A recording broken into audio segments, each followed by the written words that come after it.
Hello once again, everyone, and welcome to just me talking over, well, in the title, one of my favorite childhood video games, We Love Katamari.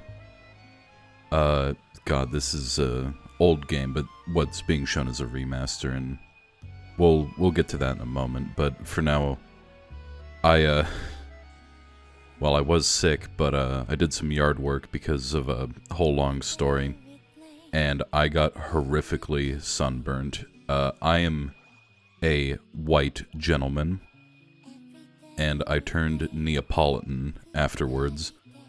It was pretty bad, and I spent the last week pretty much just recovering.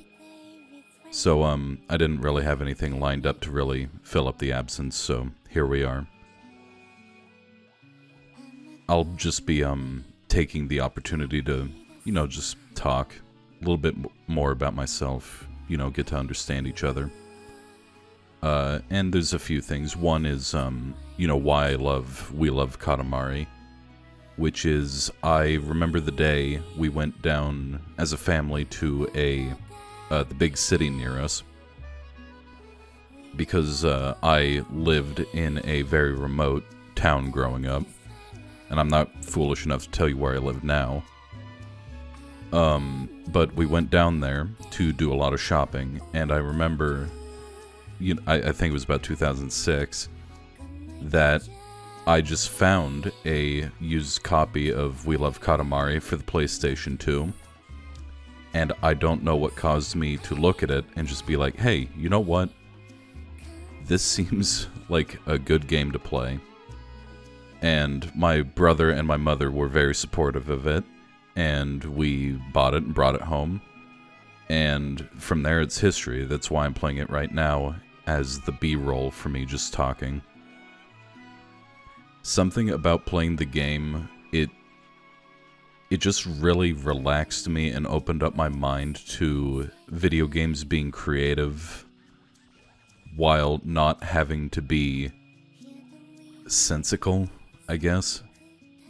And I did play the remaster of the first Katamari game, but I never really liked that because it's pretty formulaic. It does the same thing. And I mean, I'm doing the same thing here, but with We Love Katamari and the remaster, there are many different types of, well, not many, but there are a few different types of game modes, such as the one that's being shown of just, hey, you know what?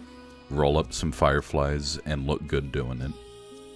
And as well, the Katamari games opened me up to what I keep saying is why sound is so important and music is important in video games, is because what I'll also be adding in is the flower level OST, which is absolutely gorgeous, as is the level, but I don't like the level as much as the Firefly level.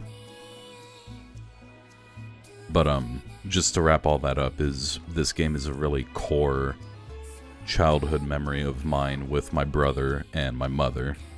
And hey, I know my mother watches these, so hey, I love you, Mom.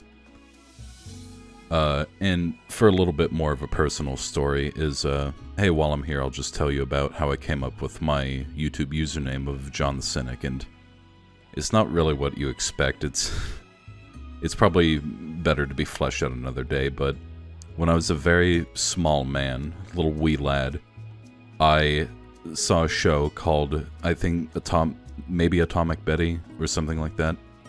One of the side characters was named X5, and I really liked him, and I found a little game called RuneScape, and I tried naming myself X5, it didn't work, so I named myself X Infinite, or Infinite, rather. I couldn't spell when I was a kid. And then I tried playing Xbox years and years later, and that somehow they didn't allow that username, so I went with John the Cynic. There you go, that's another whole thing to be fleshed out later. Either way, thank you guys for showing up. If you like what I do, think about subscribing and leaving a like, and I'll see you guys in the next video. I'm sorry that I couldn't do much. Take it easy.